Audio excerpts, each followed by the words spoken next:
मुलगी तुझं आयुष्य बदलायला आली आहे, तुला तुझं ध्येय गाठून द्यायला आली आहे. तिलाच घराबाहेर पडायला भाग पाडलंस. प्रपंच सोडून तुला तिच्यावर अन्याय करायचा आहे. तुझी ही हिम्मत तुला आता दाखवून द्यावं लागेल की परमात्म्यापर्यंत पोहोचण्याकरता एक पायरी परमार्थाची आणि एक पायरी प्रपंचाची असते आणि एक एक करत दोन्ही पायऱ्या चढत वर जायचं असतं. याचा प्रत्यय तुला लवकरच येईल. शिवशंकर शंभो.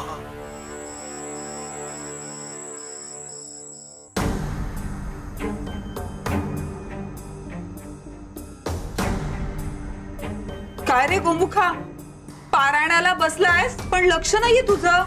ताई, पालवी गेल्यापासून मनाला क्षणभरही शांतता नाही. एक अस्वस्थता सारखी छळते. हे असं का होतंय काही कळत नाहीये ताई. अरे हे बाप्पाचे संकेत आहेत गोमुखा. अरे तो तुला जाणीव करून देतोय. पालवी गेली म्हणजे जबाबदारी संपली बघ तुझी. म्हणजे बघ, बाबांनी ही सगळी संपत्ती, आपला व्यवसाय तुझ्या नावावर केलाय. म्हणजे जिथे जिथे जबाबदाऱ्या आहेत तिथे तुझं मन लागणार आहे का रे? आणि जोपर्यंत हे मन असं गुंतत राहणार ना, तोपर्यंत भक्तीसाठी अशी एकाग्रता तुला मिळणार नाही. ताई, मला बाप्पाच्या भक्तीत कोणताही अडथळा नकोय.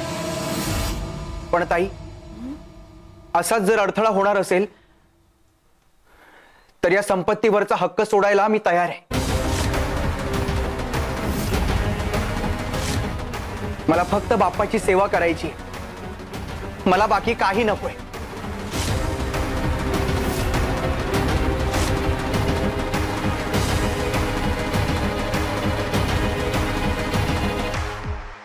मग गोमुखा, हाच तो मार्ग आहे. मी आधीच हा कागद तयार करून आणलाय. यावर फक्त तुझा अंगठा लाव. अरे तुझ्या नावावरचा हक्क तू सोडतोयस असं लिहिलंय मी यात. अरे आजवर तुझं मन बांधलं गेलेलं रे या जबाबदाऱ्यांच्या बेड्यात. म्हणजे तू अंगठा लावलास ना की यातून तू पूर्ण मोकळा बघ. हो, मला या जबाबदाऱ्यांमधून मोकळं व्हायचंय. फक्त माझ्या बाप्पासाठी.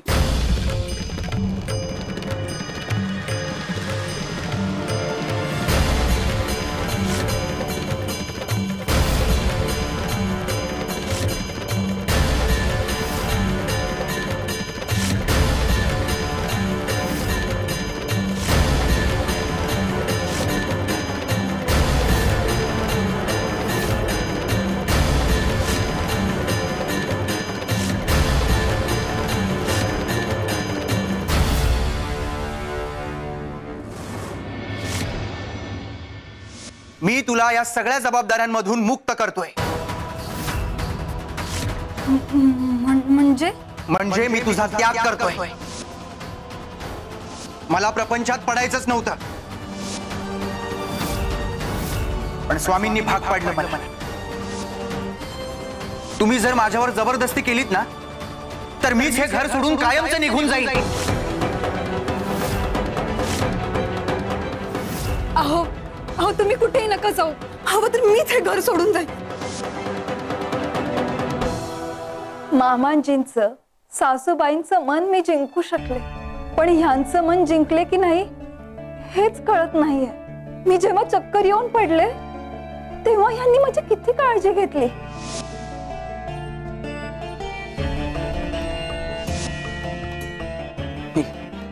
तोंड उघड, तोंड उघड. किती चांगले वागले माझ्याशी. मग आज असं अचानक काय झालं काहीच कळत नाहीये मला. स्वामी, स्वामी सगळं ठीक होईल ना. श्री स्वामी समर्थ. गोमुख, बाप्पाचं विसर्जन झालं की पालवीला परत घरी घेऊन ये. तुझा संसार असा अपूर्ण ठेवू नकोस रे बाळा. हो, भक्ती करायची देवाचं नामस्मरण पण करायचं, पण प्रपंच सोडून नाही. पालवीचा त्याग करून तुझी भक्ती अपूर्ण राहील. हे बघा, तुम्ही माझ्या मार्गात अडथळा आणू नका. मी ठरवलंय, विसर्जनानंतर पालवी घरात येणार नाही. आणि जर तुम्ही दोघांनी असंच बोलणं चालू ठेवलं, असाच जर हट्ट चालू राहिला, तर मी तुम्हा दोघांशी बोलणं बंद करेन.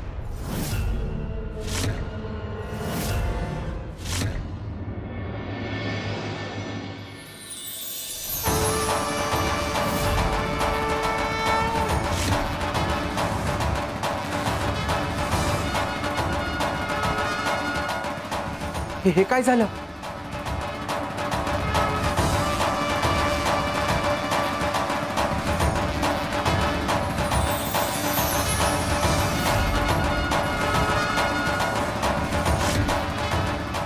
आई, बाबा, हे असं का होत आहे?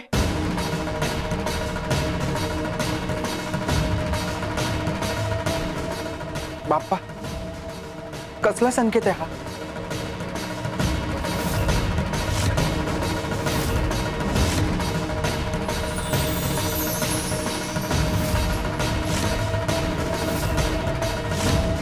हे काय घडतंय?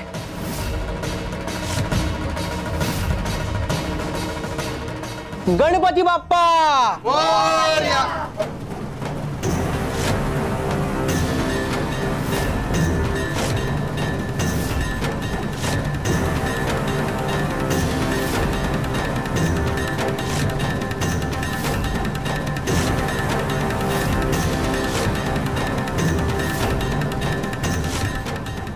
बाबा, अहो, गणपतीची मूर्ती उचललीच जात नाहीये.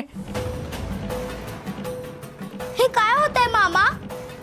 बाप्पाची मूर्ती उचलली का जात नाहीये? अरे देवा, बाप्पाचा कोप झाला की काय? कोप नाही. माझा बाप्पा माझ्यावर कोप का करेल? मी मनापासून सेवा केली आहे त्याची. मामा, कोप म्हणजे काय? मामी नाहीये म्हणून तर नसेल ना? मला वाटतंय बाप्पा रागवलेत. तुम्ही मामीला घराबाहेर काढलं म्हणून. मला हे अजिबात आवडलं नाही. मी बाप्पाला सांगितलं होतं, माझ्या मामाला सद्बुद्धी द्या, माझ्या मामीला परत घरी आणा म्हणून. म्हणूनच बाप्पा असं करत असेल का? मामा, तुम्ही मामीला घेऊन या ना आपल्या घरी, मगच विसर्जन करा बाप्पाचं.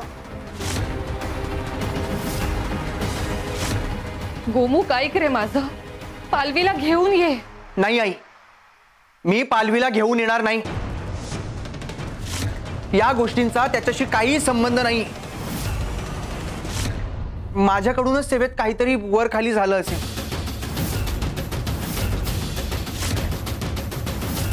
बाप्पा, माझ्याकडून काही चूक झाली असेल, सेवेत काही त्रुटी राहिली असेल तर क्षमा कर मला. बाप्पा, क्षमा कर मला.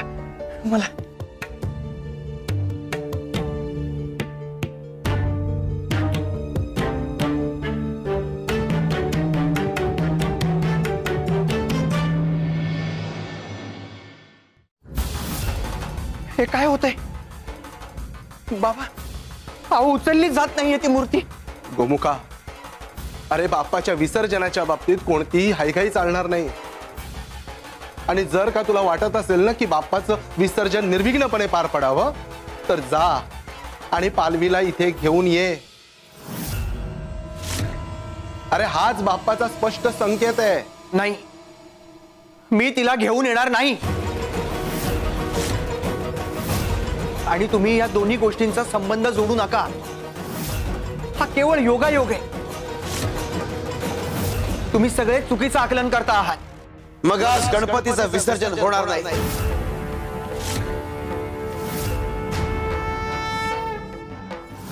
स्वामी, आता तुम्हीच याला समजवा. आम्ही तर हतबल झालोय. जोपर्यंत तू पालवीला परत घेऊन येत नाहीस आणि तिच्या हातून दुर्वांचा हार गणपतीला वाहत नाहीस, तोपर्यंत उत्तर पूजा होणार नाही. आणि गणेश मूर्ती आपली जागा सोडणार नाही. मला प्रपंचात अडकवण्यासाठी तुम्ही खेळी करता आहात आणि आधी तुम्ही असंच केलंय. पण यावेळी मी भरीला पडणार नाही. तुला हवे ते आरोप लाव, तुला वाटते तो गैरसमज करून घे, पण जोपर्यंत पालवी इथे येत नाही तोपर्यंत गणपतीची मूर्ती इथून हलणार नाही. ते बघ गोमुखा, आम्ही तुझ्या या वेडेपणाला पाठीशी घालू शकत नाही. ही केवळ तुझी मर्जी नाही, ही संबंध घराची, सगळ्यांच्या भक्तीची मर्जी आहे. अरे हा सगळ्या घराचा, सगळ्यांच्या भक्तीचा प्रश्न आहे. जोपर्यंत पालवी येत नाही तोपर्यंत मूर्ती उचलली जाणार नाही हे स्पष्ट आहे. शिव शंकर शंभो.